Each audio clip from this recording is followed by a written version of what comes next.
परिंदों को मंजिल मिलेगी, यकीनन उनके पर बोलते हैं। परिंदों को मंजिल मिलेगी, यकीनन उनके पर बोलते हैं। अक्सर खामोश रहते हैं वो ज़िंदगी में, जिनके अंदर की हुनर बोलते हैं। नमस्कार, आदाब, Sat Sri Akal. Welcome to maths with Vishal YouTube channel. Dear students and friends, जितने भी लोग इस वीडियो को देख रहे हैं, चाहे वो स्टूडेंट 10th क्लास में पढ़ता है, चाहे 11th में, चाहे 12th में, चाहे वो इंजीनियरिंग की पढ़ाई कर रहा है, वो ग्रेजुएशन में है या सरकारी नौकरी की तैयारी कर रहा है, हर एक स्टूडेंट के लिए ये वीडियो बहुत ही महत्वपूर्ण होने वाला है। तो इस वीडियो को आप लोग बिना स्किप किए पूरा देखिएगा। आज के इस वीडियो में मैं आप लोगों को बताने वाला हूँ कि हमारी करियर स्ट्रैटेजी क्या होने वाली है।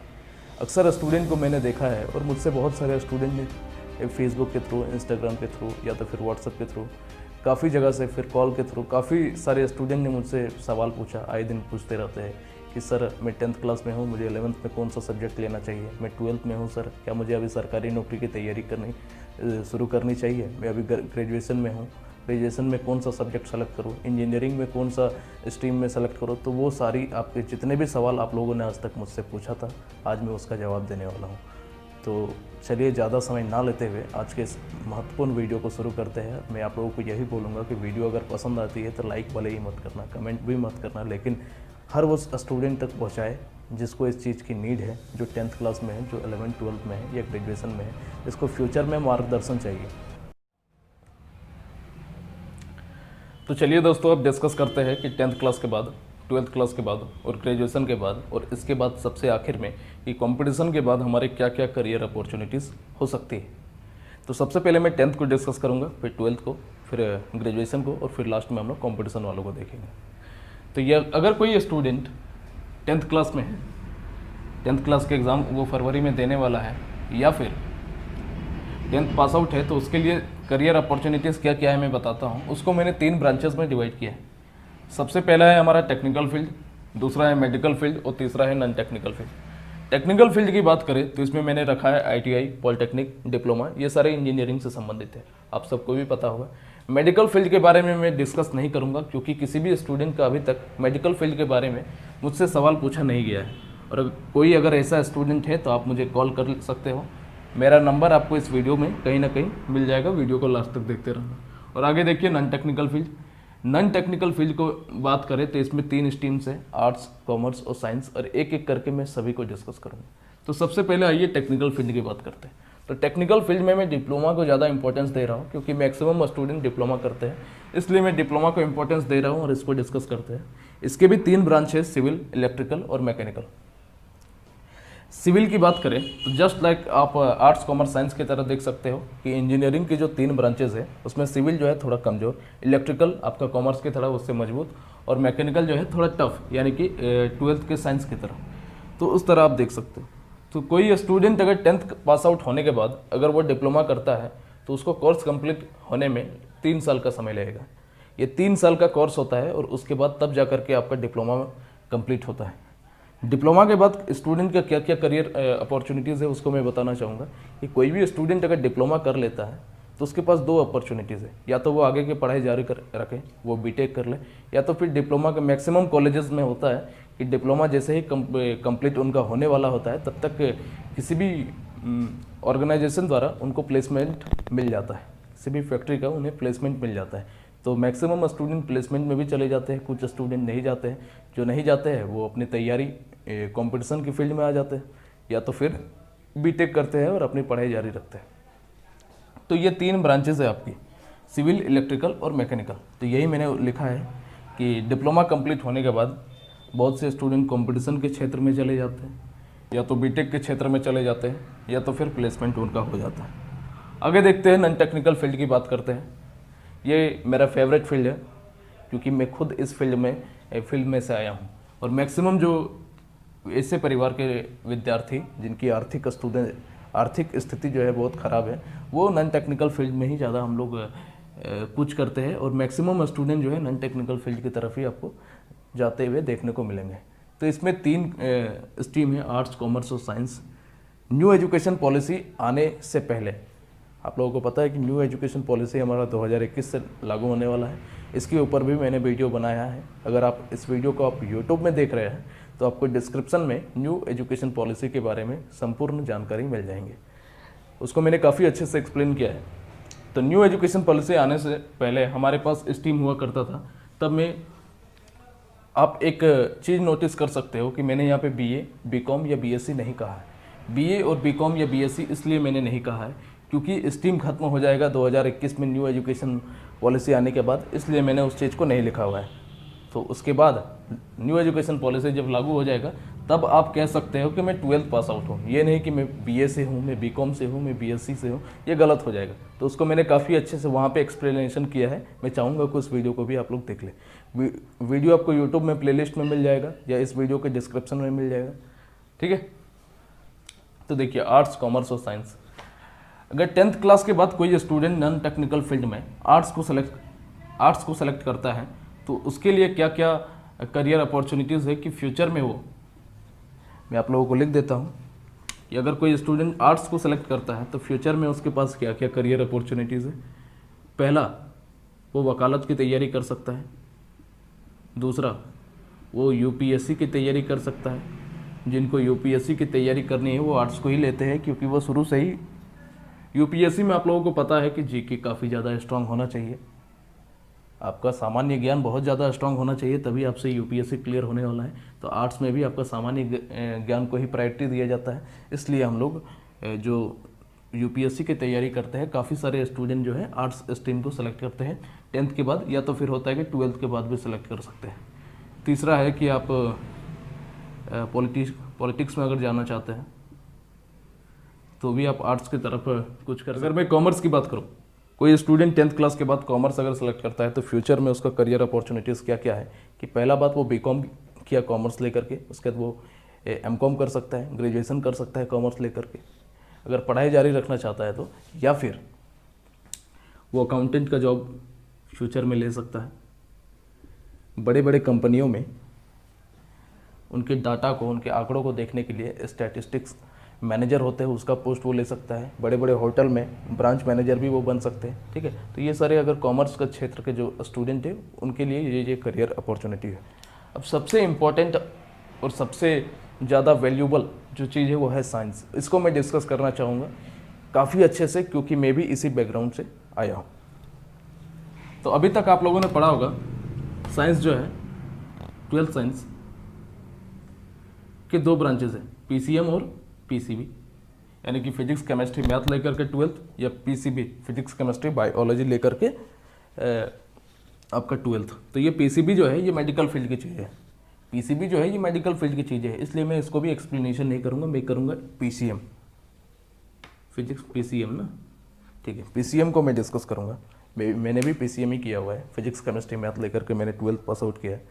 तो पीसीएम लेना बहुत ही ज़रूरी है अगर आप फ्यूचर में गवर्नमेंट एग्ज़ाम की तैयारी करना चाहते हो। मेरे पास जितने भी स्टूडेंट की मैसेज आते हैं, मैक्सिमम स्टूडेंट एक सवाल ज़रूर पूछते हैं कि सर मुझे फ्यूचर में गवर्नमेंट जॉब की तैयारी करना है तो मुझे 12th क्लास में क्या लेना चाहिए। तो मैं वो आप लोगों को भी डिस्कस यही करना चाहूँगा कि पीसीएम आपके लिए सबसे बेस्ट है।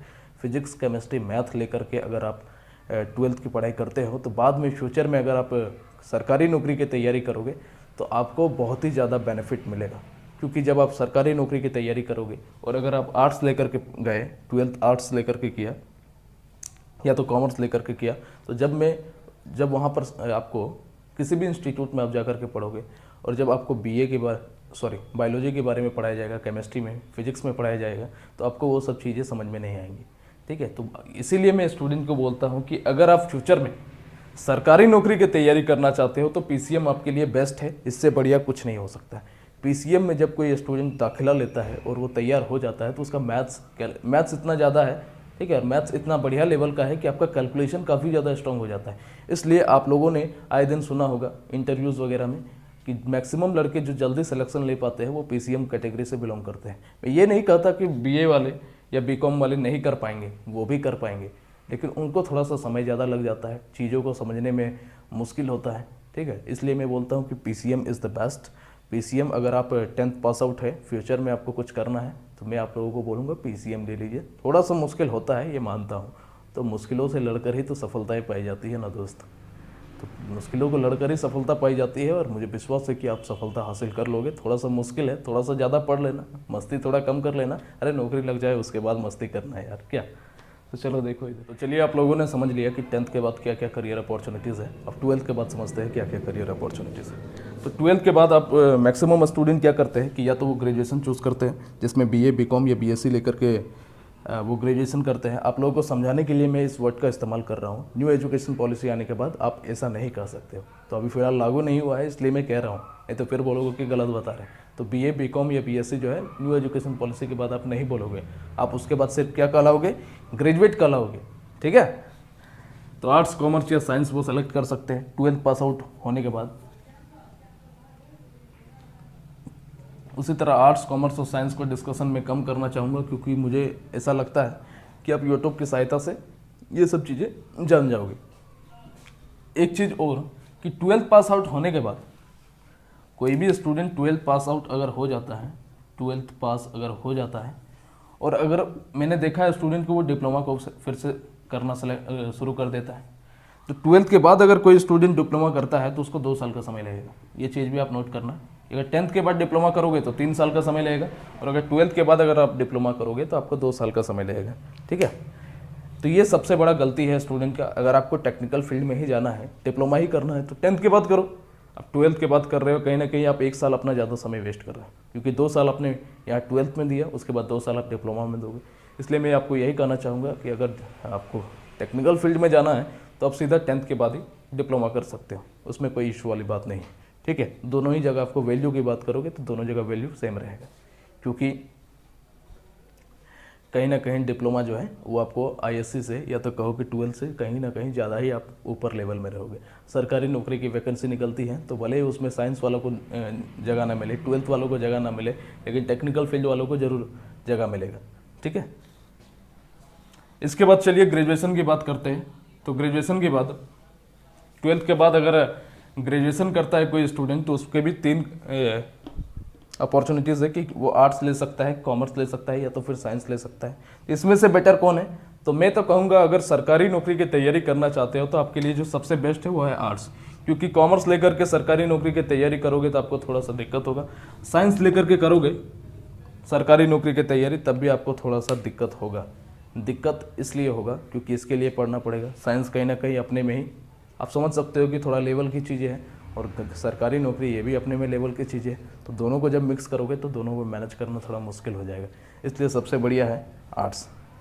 एक चीज़ हमेशा याद रखना, गवर्नमेंट अगर कोई भी वैकेंसी को निकालता है, मान लो कि ग्रेजुएशन लेवल का भी, तो उसको इस बात से कोई भी मतलब नहीं है कि आप आर्ट्स लेकर के आपने ग्रेजुएशन किया, कॉमर्स लेकर के ग्रेजुएशन किया, या साइंस लेकर के ग्रेजुएशन किया। उसको बस एक चीज़ से मतलब है, वो जो एग्ज़ाम ले रहा है उस चीज़ को आप पास कर जाओ, आपके लिए नौकरी रखा हुआ है। बहुत कम ऐसे पोस्ट होते हैं, बहुत कम, या कहो कि ना के बराबर ऐसे पोस्ट होते हैं। कुछ स्पेशल पोस्ट होते हैं जो BCom वालों को चाहता है या BSc वालों को चाहता है। ठीक है। लेकिन मैक्सिमम जो पोस्ट होते हैं वो BA वाले से ही आपका रिक्रूटमेंट जो है पूरी हो जाती है। आगे देखिए, आगे मैं क्या समझा रहा था। हाँ, एक सवाल मुझे अक्सर पूछा जाता है कि सरकारी नौकरी की तैयारी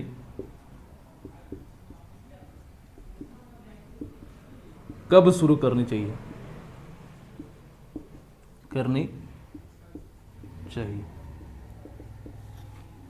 12th के बाद या ग्रेजुएशन के बाद?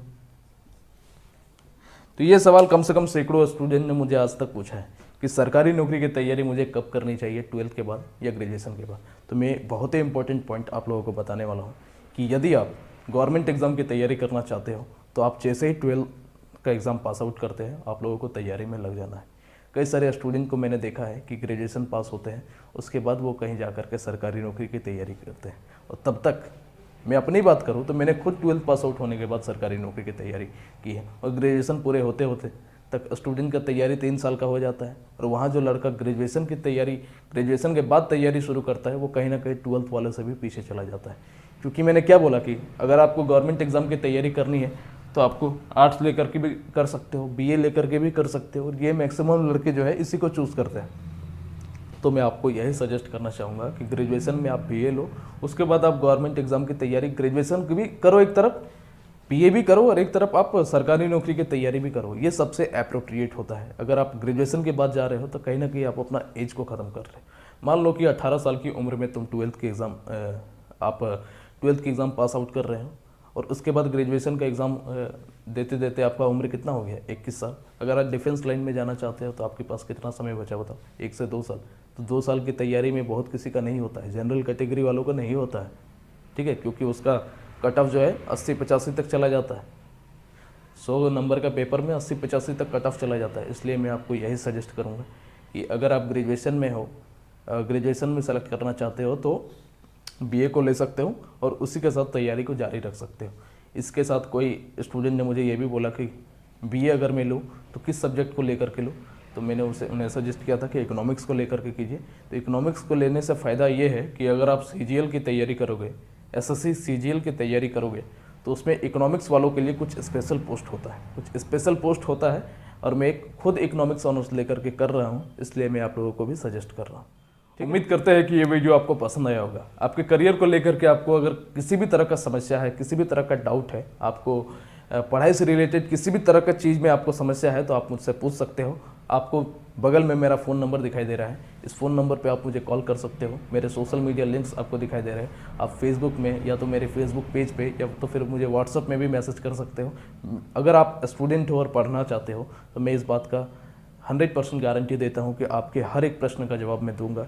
ऐसा कोई भी स्टूडेंट आज तक नहीं हुआ है जिसका मैं प्रश्न का जवाब देता नहीं। मैं फ्री टाइम में उसे ज़रूर ही रिप्लाई करता हूँ, फ्री टाइम में उससे ज़रूर ही बात करता हूँ। तो यही मैं आप लोगों को कहना चाहूँगा। वीडियो अगर पसंद आई है तो लाइक या डिसलाइक ज़रूर कीजिएगा, क्योंकि उसी से मुझे प्रेरणा मिलती है। तो चलिए आज के लिए इतना ही। जय हिंद, जय भारत।